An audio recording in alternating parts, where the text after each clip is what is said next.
Ça débat déjà dans le studio 8h46. Bon, les grands débats du matin avec Françoise de Gouaix, Elisabeth Lévy. Vos appels 0826 300 300. Alors 3 sujets sur la table. On va commencer bien sûr par Éric Zemmour sur le CSA qui veut décompter son temps de parole. Ouais. On parlera des primaires aussi et puis on parlera de cette première journée des procès hier, qui est des procès des attentats du 13 novembre. Oui, avec notre question du jour que l'on pose sur les réseaux sociaux depuis ce matin à propos de Salah Abdeslam. Qu'est-ce que ça donne d'ailleurs sur les propos de Salah Abdeslam soient autant relayés? Est-ce que vous trouvez que c'est choquant, dangereux ou juste informatif? Pour l'instant, vous dites dangereux, qui dépasse largement à 48%, en disant que c'est dangereux parce que ça fait de la pub pour leur idéologie, nous dit Jean.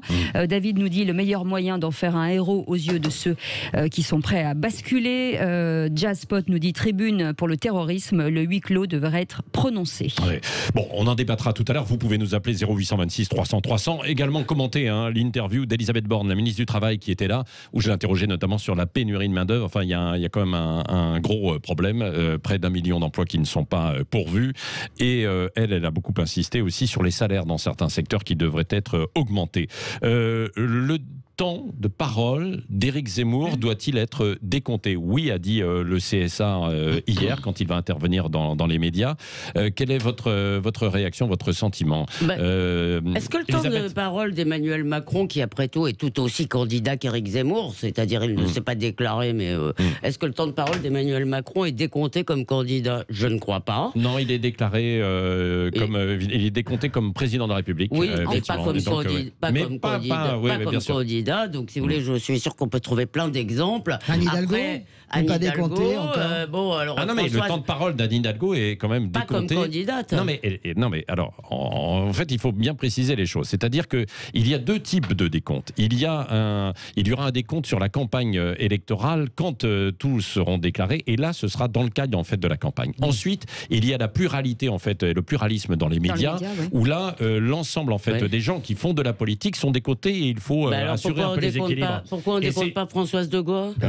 Pourquoi on ne décompte pas Pourquoi on ne décompte pas Elisabeth ou Alexandre Devecchio? Non, mais sérieux. Ce sont les élus. Non, mais bien sûr, mais je vous dis les choses. Ce sont normalement les élus politiques qui sont affiliés à un parti. Donc pourquoi, pour l'instant, à ce jour, même s'il est probable qu'il sera candidat, Éric Zemmour est un commentateur engagé, comme Françoise, comme moi, comme beaucoup d'autres gens tout à fait comme les éditorialistes du Figaro. Je trouve ça tout à fait étrange que le CSA ne s'intéresse qu'à Éric Zemmour. Et pour tout vous dire, je commence à en avoir marre du CSA et de sa propension à s'immiscer, si vous voulez, bien au-delà de ses prérogatives, à mon avis, dans le fonctionnement des médias. Parce que c'est toujours dans le même sens. Je veux dire, je ne me rappelle pas avoir entendu le CSA brailler contre l'absence de pluralisme à France Inter. Je ne me rappelle pas. Non, mais si, il y a eu parfois des avertissements. Bien sûr, il y a eu des avertissements parfois. Il faut être honnête. Moi, je dis les choses. Il y a peut-être eu parfois des avertissements. Ils sont beaucoup plus obsédés par CNews, si vous voulez. Ça fait plusieurs. Non, mais franchement, il y a un moment, pour le gendarme du pluralisme, qu'eux-mêmes commencent à être pluralistes. Non, mais après, soyons honnêtes. C'est vrai que vous, par exemple, vous êtes des commentateurs et éditorialistes, bien sûr, politiques. Bon, heureusement, je pense qu'on ne commence pas à vous décompter, parce que sinon, évidemment, ce serait des calculs d'apothicaire. Pour qui? Mais voilà, et pour qui? En revanche, lui, Zemmour, ce qui va changer, c'est qu'il visiblement, il veut s'engager en politique en tant que tel. Non, mais moi, vous savez, moi, j'adore cette expression. Si ma grand-mère avait des roues, ça serait un autobus. C'est-à-dire que pour le moment, Éric Zemmour n'est pas candidat. Pour le moment, Éric Zemmour est un polémiste, éditorialiste, engagé, qui a une idée conservatrice qui ne me convient absolument pas. J'adorerais, sur le plan émotionnel, qu'on coupe le sifflet à Éric Zemmour. Mais sur le plan de la liberté, je ne l'accepte pas. C'est-à-dire que je n'aime pas les théories d'Éric Zemmour, mais il est impossible, sur le plan de la liberté et de la démocratie, qu'Éric Zemmour ne puisse pas s'exprimer. Mais il peut s'exprimer. Non, mais il doit pouvoir s'exprimer quand même. Mais vous comprenez bien que s'il est décompté, ça va poser un vrai problème. Au nom de quoi on veut le décompter? Je ne suis pas une amie d'Éric Zemmour, je combattrai Éric Zemmour, je n'aime pas ses idées rances, mais au nom de quoi doit-on le décompter? Voilà. Il n'y a aucune raison. Non, mais il n'y a aucune raison. Non, mais il faut préciser les choses. Moi, j'aime bien toujours essayer de préciser les choses et d'être neutre. Décompter, ça ne veut pas dire dire interdire. Ça veut dire que vous pouvez le faire, mais en revanche, ce sera décompté. Vous comprenez bien, pardon Françoise, vous comprenez bien que pour des médias aujourd'hui, et particulièrement pour CNews, puisque tant qu'il n'est pas candidat, il est à CNews, vous comprenez le bien. problème est pour CNews. Vous comprenez bien que ça pose un problème. Éric Zemmour est un éditorialiste de cette chaîne. Il est tout à fait engagé, on le sait bien. Son discours, d'ailleurs, je veux dire, il défend les mêmes idées que celles qu'il défendra s'il est candidat, mais vous comprenez bien que c'est très pénalisant pour CNews. Pour la chaîne. Non, mais ça c'est vrai. Je parlais des autres médias. Or, la semaine dernière, le CSA s'est déjà permis de brailler parce que il y avait une émission, d'ailleurs, je crois que j'y étais, sur la tribune des généraux. Bah oui, on caste pas, on téléphone pas aux gens avant, leur disant qu'est-ce que vous pensez. Bah il se trouve que ce jour-là, je pense que tout le monde était d'accord et l'approuvait. Et là, le CSA a fait, comme d'habitude, ses recommandations. Enfin, c'est blâme ou je ne sais pas quoi. Mais je suis navré. Vous dites qu'il y a eu des choses sur France Inter. Moi, avant que vous arriviez à 7h, j'écoute un peu France Inter pour m'informer, et puis parce que je paye, donc j'écoute. Eh bien, je suis navré. Le pluralisme à France Inter, c'est pas très souvent. Oui, mais non, mais il faut quand même, d'un côté, ça les dérange pas qu'à France Inter, il y a un ronronnement de gauche tout le temps, mais à CNews, ça les dérange. Non, mais c'est différent. Je comprends le problème pour le CSA. Voilà. Sur cet objet non identifié et trop identifié qu'est Éric Zemmour. C'est vrai. Je comprends leur point de vue. Là où je ne le comprends pas, je pense qu'ils vont trop vite en besogne. Je pense que ce genre de décision doit se prendre à partir du moment où vous avez urgent AFP, Éric Zemmour, candidat à la présidentielle. Vous dites que ça pénalise. C'est parce qu'il y a son livre qui sort la semaine prochaine. Tous les politiques font ça. Enfin, tous les journalistes politiques font des livres. Tous les politiques font ça. La faucuterie générale qui consiste à parler de l'objectivité du journalisme. La France, le journalisme français est engagé depuis la Révolution. Pardonnez-moi, quand vous achetez le Figaro, vous savez ce que vous allez lire. Quand vous achetez Libé, vous savez ce que vous allez lire. Cette faudercherie sur la supposée objectivité des journalistes, a fortiori des éditorialistes, ça n'existe pas. Moi, je pense que, là, je vais plus loin, je pense que c'est pénalisant pour CNews, mais c'est aussi pénalisant pour Éric Zemmour, parce que vous savez très bien, vous avez été patron de radio, de télé, vous savez très bien comment vous faites vos comptes d'apothicaire, et quand on se retrouve coincé 15 jours avant le scrutin en disant, lui, il a trop parlé, on est obligé d'arrêter, de couper le sifflet. Pour moi, il n'y a aucun problème. C'est-à-dire qu'à partir... Enfin, en tout cas, pour notre chaîne, je comprends la problématique pour CNews. Parce que c'était vrai pour lui. Mais pour nous, pour l'inviter, il n'y a aucun problème, parce qu'on l'invite, et on va l'inviter, puisqu'il sera dans quelques jours sur Sud Radio. Et donc, on comptabilisera du temps. Mais en revanche, ce temps, vous savez, il évolue. C'est-à-dire que tous les trimestres, en fait, on remet les comptes à zéro. Donc, il n'y aura pas de problème à ce niveau-là. Pour la présidentielle, moi, j'ai connu l'époque en 2007, où le dernier meeting, par exemple, le meeting de Charletti de Ségolène Royal, on a pu le couvrir qu'à minima, en termes d'hommes. Quel dommage, c'est quand elle a fait... je le regrette. Mais parce qu'on était sur des temps de parole, après, donc ce qui est vous savez très bien que c'est un problème pour Zemmour. Après, ce qui est difficile, parce que normalement, vous vous appuyez aussi sur certains critères pour décider du pourcentage que vous accordez à tel ou tel parti. Vous le décomptez pour qui Vous le décomptez pour qui Non, mais ce sera pour son parti. S'il a son parti, s'il se lance avec son parti, Éric Zemmour. Mais en revanche, proportionnel à quoi, justement? C'est ça qui est difficile, parce qu'il n'a pas de... On avait le même problème avec Macron. Vous allez décompter maintenant son temps de parole pour un parti qui n'existe pas? Non, mais on a eu le problème. Non, mais on a eu le problème avec Macron. Aujourd'hui, ce parti n'existe pas. On a eu le problème avec Macron en 200017, je vous signale. On ne savait pas comment le décompter par une autre partie. Pardon, François. C'était la même chose. À partir du moment que François a raison, à partir le jour où il est candidat, c'est tout à fait légitime qu'il soit décompté. Je ne sais pas comment ils font leurs calculs, mais c'est tout à fait légitime. Mais aujourd'hui, en gros, si je vous suis, il faudrait décompter le temps de parole d'Éric Zemmour pour un parti qui n'existe pas encore. Non, mais il sera dans les divers droites. Il sera dans les divers droites. C'est là où il va être comptabilisé. Il n'est pas normal. Ils vont être contents, les gens de droite. Oui, parce que ça leur fera du temps de parole en moins. Non, mais il n'est pas normal que le CSA intervienne comme ça. Je pense que c'est malsain sur le plan démocratique. Laissons aller jusqu'au bout ces candidatures. Retire Rance et on est d'accord sur tout. Ah non, moi je pense qu'Éric Zemmour est Rance. Mais bon, on ne va pas être d'accord sur Éric Zemmour. La gauche olfactive. Non, mais c'est aussi, après, qu'on soit d'accord ou pas d'accord, c'est quand même le travail aussi aussi du CSA, on lui demande de faire de la régulation. Alors qu'on soit d'accord ou pas d'accord, mais en revanche, bon, il doit intervenir. Moi, personnellement, je serais pour la dissolution du CSA. Ah, bah non, mais alors vous... écoutez, 0826... Elisabeth, c'est un crime de lèse-majesté. Je trouve que le CSA n'a aucune légitimité. Ces gens-là ne sont pas élus. Ils interviennent. C'est une intervention politique, en réalité, dans le débat public. Donc, je répète, je suis pour la dissolution du CSA. Bah oui, mais c'est un organisme en fait de contrôle. Il faut des organismes d'État de contrôle. Excusez-moi, j'en ai marre de ces autorités administratives indépendantes, d'accord, qui ne dépendent que d'elles-mêmes. Et moi, mais qu'est-ce que vous voulez? Parce que parfois vous êtes pour l'indépendance des autorités. Là, ça ne vous dérange pas. Non, Elisabeth, soyez cohérente avec vous. Vous n'aimez pas le CSA, voilà. Disons-le clairement. Je trouve que le CSA n'est pas légitime. Si le CSA sanctionnait France Inter tous les jours, vous adoreriez le CSA. Mais précisément, ils le font pas. Mais si, parce que maintenant ils ont des chroniqueurs en fait diversifiés, d'opinions diversifiées. Bon, allez, dans un instant, vous appelez au 0826 300 300 avec David qui est déjà à l'antenne. Pardon David, on revient dans un instant, à tout de suite. C'est 8h56. Le Grand Matin Sud Radio, 7h-10h, Patrick Roger, Cécile de Ménibus. Il est 9h05, merci d'être avec nous. Dans quelques instants, on reviendra sur le procès des attentats du 13 novembre 2015 avec notre invité. Tariq Yildiz est là, sociologue, auteur de La fatigue d'être soi-même, prêt à croire, lutter contre la délinquance pour combattre le radicalisme islamisme aux éditions du Puy du Roule. Oui. Et puis, nous y reviendront parce qu'il y a évidemment les déclarations en forme de provocation de Salah Abdeslam dès les premières minutes de ce procès. Hein. Et d'ailleurs, on vous pose cette question sur les réseaux sociaux, Cécile. À partir justement de ces déclarations où il a dit je suis le combattant de l'État islamique. Voilà. Est-ce que le fait qu'elle soit pas largement relayée par les médias, est-ce que vous trouvez ça dangereux, choquant ou juste informatif? Pour l'instant, vous êtes à plus de 48%. Vous trouvez ça assez dangereux puisqu'effectivement, on parle beaucoup de cette idéologie et que finalement, ça c'est sous forme de provocation. Donc, vous êtes assez en colère. Oui, bien sûr. Donc, continuez et de voter, d'appeler 0826 300 300 et on va en débattre avec Tariq Yildiz et puis toujours Elisabeth Lévy, Françoise Degois.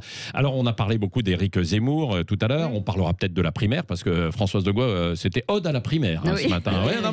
J'ai trouvé un sujet de désaccord. Un sujet de désaccord. Donc vous nous direz effectivement ce que vous en pensez. Et puis il y a Elisabeth Borne aussi qui a parlé en fait tout à l'heure, la ministre en fait du Travail et de l'Emploi, parce qu'il y a beaucoup de sujets en fait sur la table, notamment cette pénurie en fait de main d'œuvre et des employeurs qui n'arrivent pas à trouver de personnes dans l'hôtellerie, dans le BTP, dans l'industrie. Près d'1 million d'emplois, c'est ce qu'a dit en fait quand même Pôle emploi. Ce qui est assez étonnant, c'est que dans le même temps, il y a entre 3 et 6 millions en fait de personnes en situation de chômage, quoi. Donc il y a une inadéquation en fait absolument incroyable entre l'offre et la demande. C'est David qui est avec nous. Oui, David 0826 300 300. Bonjour David. Bonjour David.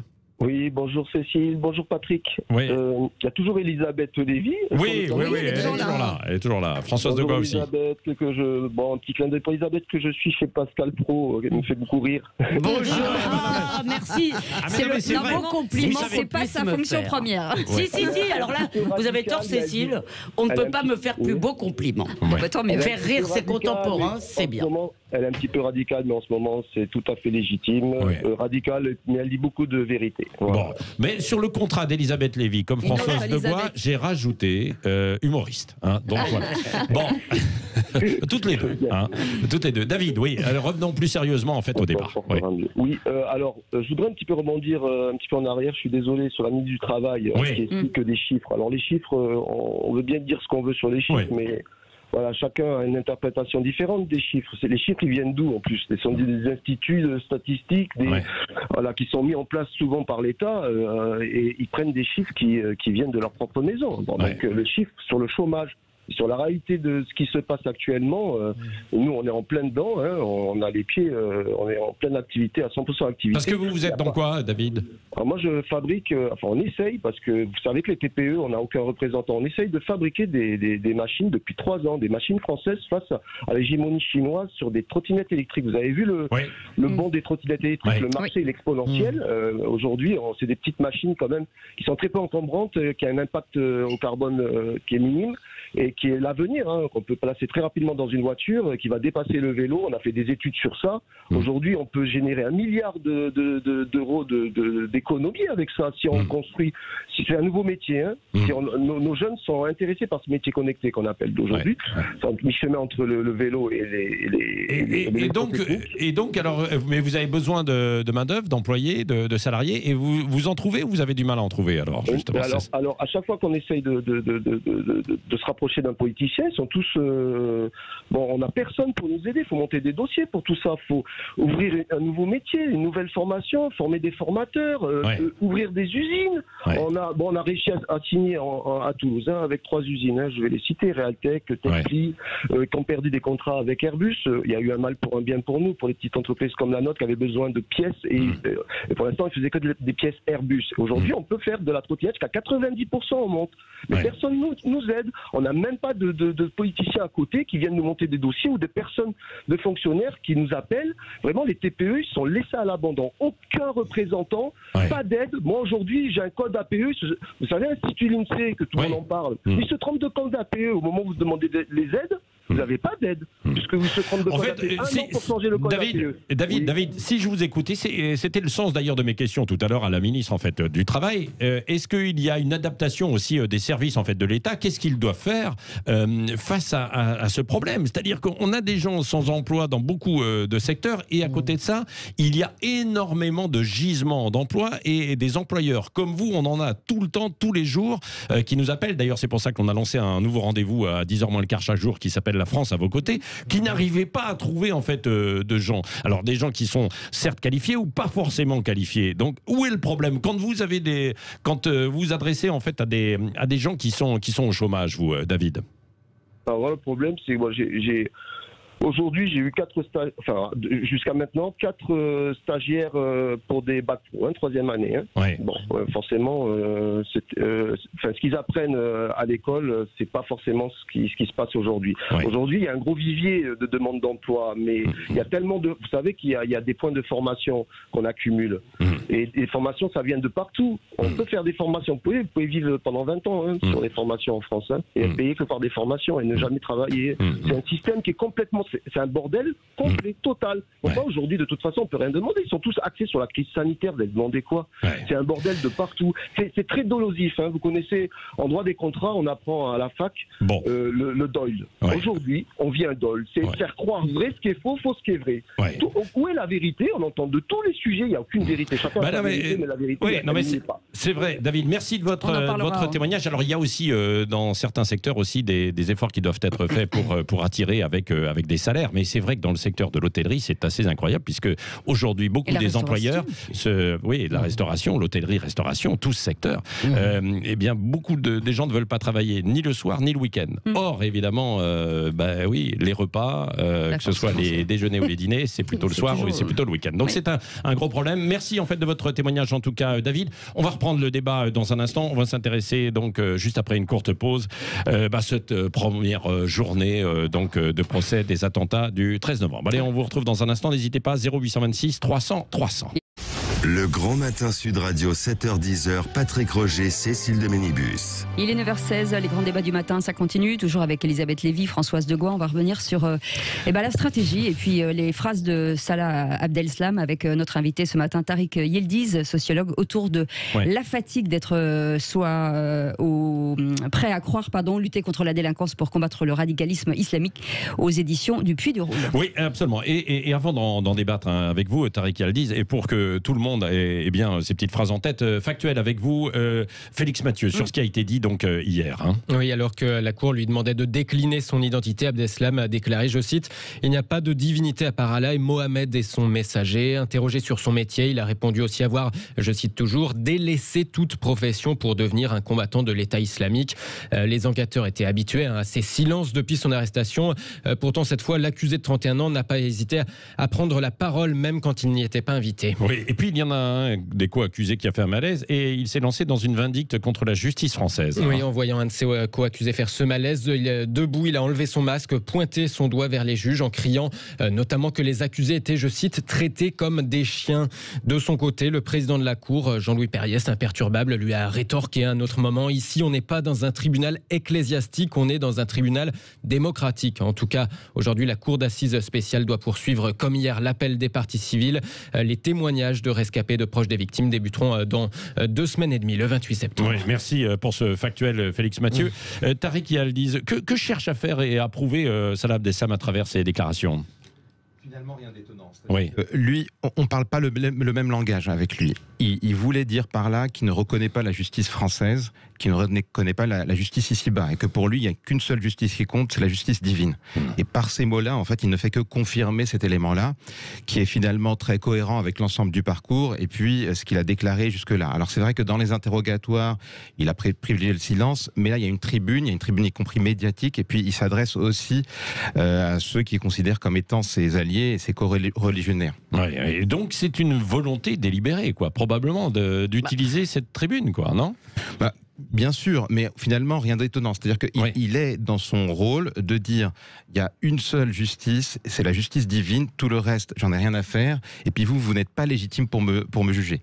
Ouais. Et donc, quand on lui a demandé, en réalité, de commencer à parler, il a fait le rapprochement avec l'idée du témoignage et shahada en arabe, pour dire, eh bien, moi, je témoigne qu'il n'y a que Dieu, et puis que vous n'êtes pas légitime, en réalité. Alors, les co-accusés n'ont pas eu le même comportement. On verra pendant ce procès. Qu'est-ce que ça suscite, Françoise Degois et Elisabeth Lévy ? D'abord le sang glacé et puis l'indécence, mais parce que ça c'est avec notre regard. Quand Salah Abdeslam, auteur de massacres en masse, ne fait aucun signe de repentance, mais ça on le sait, c'est pas propre au terrorisme islamiste. Moi j'ai découvert les procès des terroristes basques.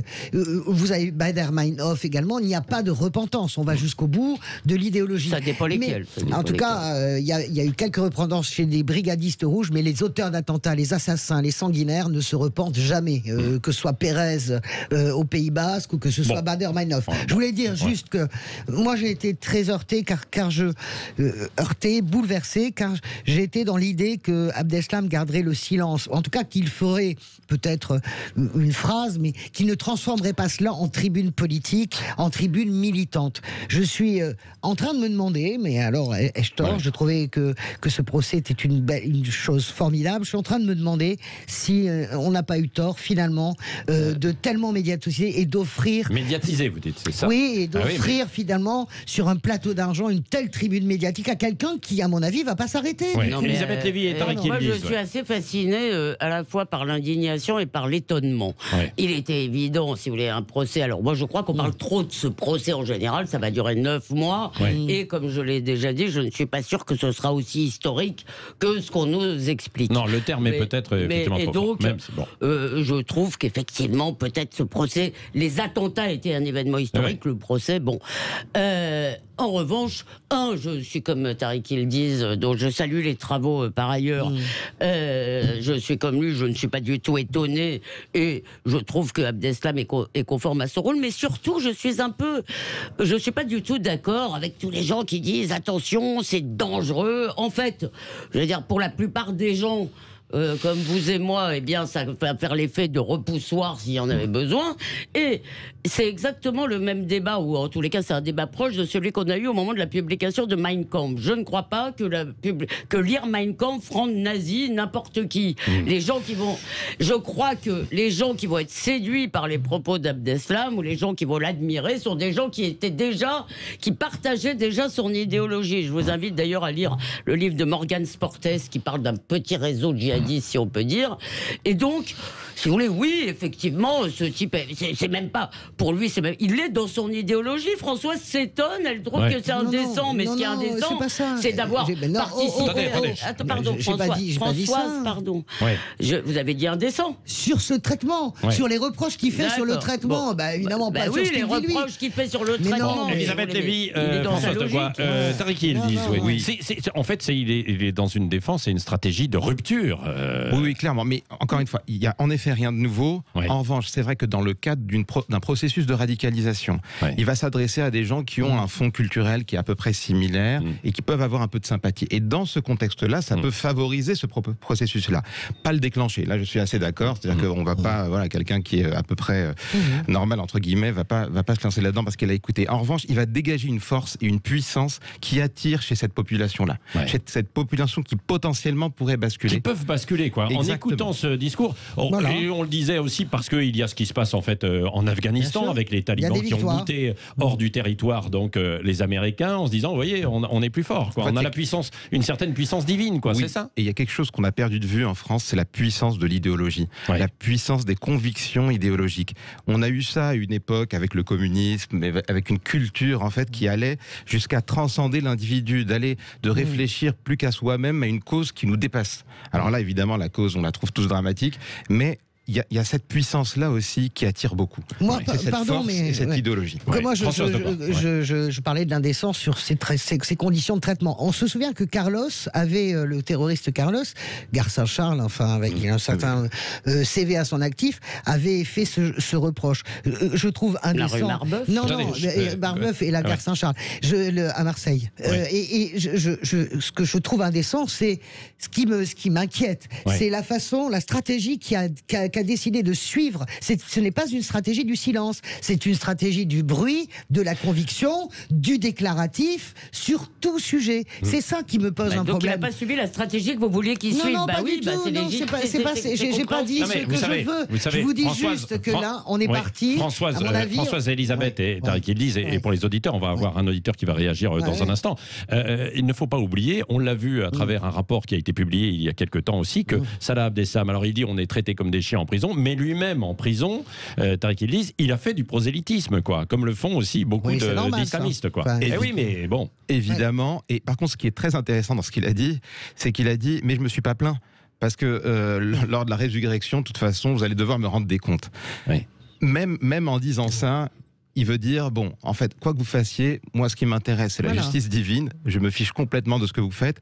Et je me place pas tellement comme une victime, en réalité, en disant ça. D'accord. Il va au-delà de ça. Voilà. C'est-à-dire que moi, en fait, au bout du compte, c'est moi qui vais vous demander des comptes. Non, mais à vous deux, je vous pose la question, à nous tous, honnêtement. Si on continue sur ce rythme, même le président de la Cour d'assises est étonné du bavardage idéologique et meurtrier de Salah Abdeslam. Est-ce qu'on peut continuer tous les jours à avoir des déclarations? Je peux répondre à Françoise là-dessus. Non, mais Françoise, vous savez bien comment ça se passe. Ce procès va durer 9 mois. On va en parler tous les jours pendant une semaine et vous verrez que on va évidemment pas suivre ça à la une le matin, etc. pendant 9 mois.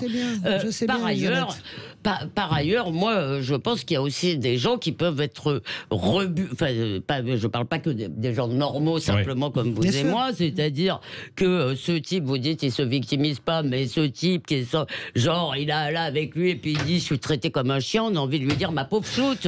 Si vous voulez, donc, c'est l'indécence dont je parlais. Mais sauf qu'Elisabeth, il ne se plaint pas. C'est ce que disait bien. Moi, j'ai entendu qu'il se plaignait quand même. Derrière, on fait. Il accuse le système, il accuse la démocratie. Il dit, même si on est. Non, la phrase exacte, écoutez, franchement, c'est une perle. La phrase exacte, c'est même si nous sommes des gens dangereux, nous devons être traités comme des êtres humains. Et nous sommes traités comme des chiens. À propos des co-accusés, il disait ça lui-même. C'était attention. Donc, attention. 0826 300 300. Et Renaud nous appelle de Rodez. Bonjour Renaud. Bonjour Renaud. Bonjour Cécile, Elisabeth, Françoise, Patrick, Tariq. Bonne rentrée. Bonjour. Bonne rentrée à Sud Radio. Et avant de réagir, je dis, vous avez une équipe de rédaction et surtout une équipe au standard, notamment Aude. Franchement, c'est des gens très accueillants. C'est vrai. Bravo. Vous avez raison, non mais il faut les saluer, on leur dit en fait souvent, et c'est vrai, et ils ont un rôle capital, essentiel, parce qu'ils sont le premier haut des toute l'équipe. Première voix qu'on entend de la radio. Oui, première voix, effectivement, avec vous, quand vous appelez au 0826 300 300, ou quand on vous rappelle, quoi, bien Formidable. sûr. Bravo. Non, mais c'est sincère. Oui. Voilà. Alors juste pour réagir par rapport à l'islam et à la question du jour, honnêtement, moi je ne pense pas que le fait que les médias relaient les propos soit choquant. Les propos en eux-mêmes, oui, sont très choquants. Alors, je suis désolé, je risque de choquer dans ce que je vais dire et entre guillemets faire du Zemmour de comptoir. Mais faut pas oublier, il y a 20 ans, en 2001, on a eu les attentats aux États-Unis, entre autres, avec je vais pas tous les citer, mais enfin vous savez qui, Mollah Omar, Ben Laden, etc. Où on a eu, Alors certes, il n'y avait pas autant, d'accord, de chaînes info, en tout cas sur la TNT, etc. Mais il y a eu à cette époque-là des flashs spéciaux en permanence toute la journée sur beaucoup de chaînes, hein, même à la radio. Hein, bien sûr. Bien sûr. Où ces propos, on entendait, on voyait les films de propagande de ces gens-là. Les propos étaient déjà relayés. Donc moi je trouve que honnêtement c'est pas choquant du tout. C'est du devoir d'information. Voilà, tout simplement. Alors certes. La période, c'est il y a 20 ans, c'est pas pareil, c'est pas le même contexte, etc. Je veux bien. Mais il y a un moment donné, on est en train d'arriver en France. Vous savez, on parle du puritanisme à l'américaine. En France, on est en train de faire du puritanisme à la française. Le moindre truc, maintenant qu'il y a les réseaux sociaux, etc., la moindre parole qui est relayée, le moindre truc, c'est tout le monde s'offusque et se choque de tout. Il y a un moment donné, je veux bien que les gens se choquent, soient choqués, soient offusqués, tout ce que vous voulez, mais il y a un moment donné où on ne peut pas empêcher la presse. On se plaint que la presse nous cache, nous mente, sur certaines choses, etc. On ne peut pas empêcher à la presse de nous relayer ces informations-là. Au contraire, on les accuserait. Mais c'est pas la presse. C'est pas la presse. Renaud, restez avec nous. Attendez, Françoise Degois, c'est pas vous qui menez les débats quand même. Dans un instant, Françoise, Elisabeth et Tariq Yildiz, vous allez réagir. Renaud, vous restez avec nous et vous continuez de réagir. 0826 300 300. Est-ce qu'on doit être choqué ou pas choqué, évidemment, tel que vous l'avez dit. Allez, dans un instant. À 48%, à tout de suite. Le Grand Matin Sud Radio, 7h-10h, Patrick Roger, Cécile de Ménibus. Allez, les débats continuent. 9h32, dans un instant, la suite du débat, bien sûr. Oui, et la France à vos côtés aussi, dans 10 minutes, Cécile, en fait, avec vous, chaque jour, donc évidemment, aux côtés en fait, de gens qui se battent, qui mènent des combats, que ce soit dans leur entreprise, dans des associations, des municipalités ou des professions. Et ce matin, la France à vos côtés, Cécile ? On va parler d'un fléau persistant, puisqu'on va revenir sur les suicides des policiers. Un quart des policiers aujourd'hui est confronté à des pensées suicidaires selon une étude. Déjà pour l'année 2021, 23 policiers se sont donné la mort. On en déplore à peu près en moyenne 45 par an. Et en 2019, 59 se sont suicidés, ce qui est quand même une année assez record. Et on en parlera avec deux spécialistes. La responsable du plan mobilisation contre la lutte contre le suicide dans la police, c'est Christophe Girard, qui est une association qui s'appelle PEPS SOS Policiers en détresse. Ce sont des policiers qui aident des policiers. Voilà, nous en parlerons dans un quart d'heure. Et là aussi, vous pouvez réagir 0826 300 300. Alors, il y avait Renaud qui est toujours en ligne avec nous, du côté de Rodez, je crois. Il y a d'autres appels, 0826 300 300. Donc Renaud qui nous disait en fait tout à l'heure que lui, il fallait pas être choqué, évidemment, et qu'il fallait en fait entendre aussi une forme de réalité et pas tomber dans un puritanisme. Alors, Elisabeth et ensuite Françoise Degois et Tariq Yildiz. La première chose, je pense que Renaud a raison, qu'on a beaucoup de mal à regarder cette idéologie en face, qu'on préfère en général se voiler la face en disant attention, il y a le gentil islam d'un côté et le méchant islamisme de l'autre, alors qu'en fait c'est très compliqué. Je ne dis pas que c'est tous pareil, je dis qu'il n'y a pas une frontière étanche, il y a une imprégnation islamiste chez beaucoup de jeunes et je pense qu'il faut le regarder en face. Mais moi, Renaud a parlé du 11 septembre et je voulais simplement faire remarquer que les Américains n'ont pas Ben Laden, que si nous sommes en guerre, et ben ces gens-là, effectivement, on en a tué un certain nombre en Syrie. Si vous voulez, la France, voilà. Soit on fait un procès, on fait un vrai procès. Il a le droit, comme tout accusé, de s'exprimer. Et oui, s'il est assez normal que les médias le relaient, que les médias le disent. Encore une fois, moi, je crois que c'est aussi dissuasif pour beaucoup de gens. Soit on fait pas de procès. Mais si vous voulez, je suis pas d'accord avec vous, Elisabeth.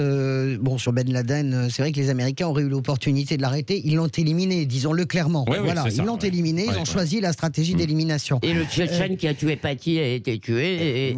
Et franchement, je pense que peu de gens ont pleuré sur le plan. De toute manière, c'est difficile après, bien sûr. Et puis quand vous interpellez, vous menez des enquêtes et vous interpellez des gens, c'est pour les juger. Je voulais juste, on est quand même dans un état de droit. Je sais que ça fait bondir Elisabeth. Moi, je n'ai pas en question le fait que Abdeslam s'exprime. D'abord, je mets en question l'organisation de ce procès. Pardonnez-moi, Renaud, ce n'est pas... moi, j'ai aucun reproche avec les journalistes, bien sûr qu'ils font leur travail. Mais ce n'est pas la presse qui a fait cette mise en scène-là. C'est la chancellerie, c'est le ministère de la Justice qui a décidé de faire j'ai presque envie de dire, une forme d'opération de communication française, cocoricotesque. Écoutez, tous les grands magistrats se succèdent sur tous les plateaux depuis une semaine pour nous expliquer que c'est le procès du siècle historique. D'abord, le plus grand procès, c'est pas celui-là, c'est celui qui a eu lieu à Palerme avec le juge Falcone. 1 an et demi de procès avec 1400 accusés de la mafia. Ouais. Donc, je pense qu'il y a derrière, pourquoi est-ce que moi je ressens un malaise? C'est que je pense qu'il y a derrière, il y a une opération qui va bien au-delà d'Abdeslam, qui est une opération, une forme d'opération de communication pour la justice française. Et c'est en cela que je me dis qu'on lui a peut-être servi sur un plateau, on l'a peut-être servi sur un plateau, un outil surdimensionné par rapport à ce qu'il est. Ça n'est qu'un sous-fifre, Abdeslam. Hein. Allez, Renaud, vous vouliez réagir avant Tariq Yaldi. C'est un sous-fifre. Oui, Renaud. Oui, alors elle n'a pas tout à fait fort, effectivement. C'est aussi un outil de communication par rapport à la justice et aussi par rapport aux prochaines élections qu'il va y avoir là dans quelques mois. Évidemment. C'est ça qui me gêne. Mais c'est quand même, même s'il n'est pas historique, c'est quand même un procès important. Bien sûr.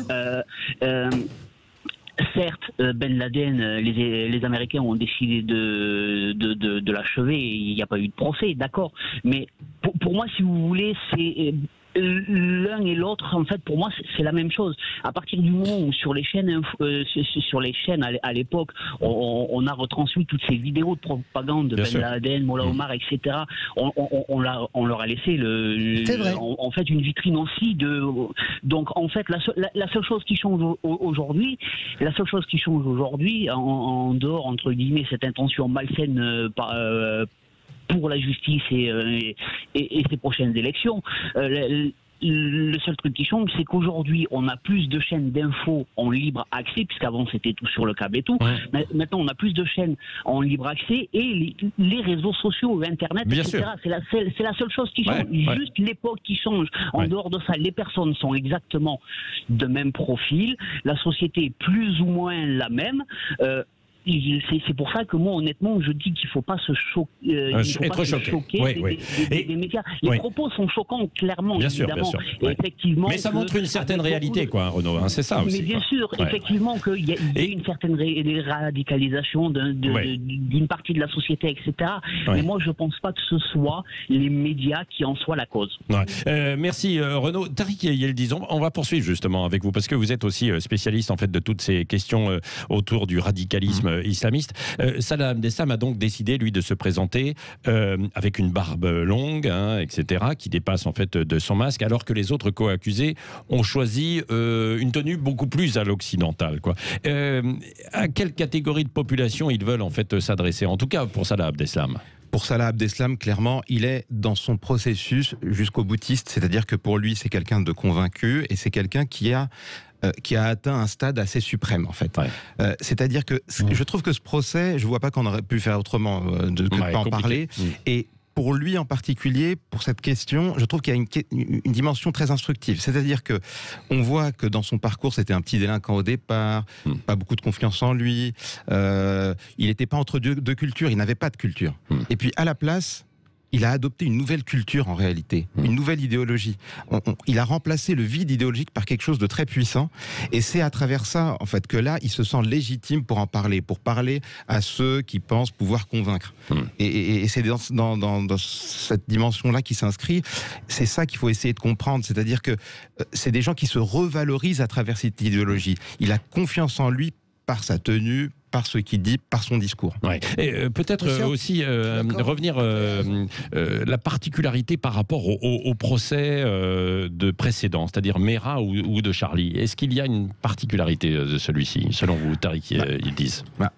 Honnêtement, en dehors de la masse, bien sûr. Non, mais pour moi, honnêtement, on a systématiquement en fait les mêmes discours. C'est soit le silence quand on pose des questions très précises sur comment ça s'est passé. Je pense qu'on va avoir la même chose. Il va pas commencer à dire bah voilà, je suis passé par là, j'ai déposé un tel, etc. Pas du tout.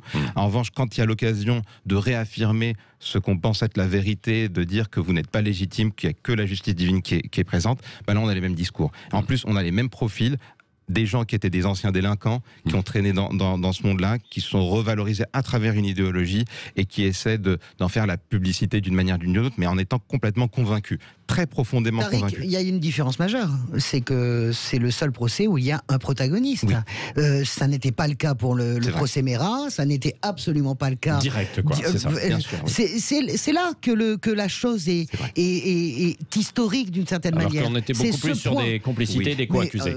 Mera, Abdeslam est un assassin, un véritable assassin. Il a participé directement à ces assassinats. C'est pas un logisticien, etc.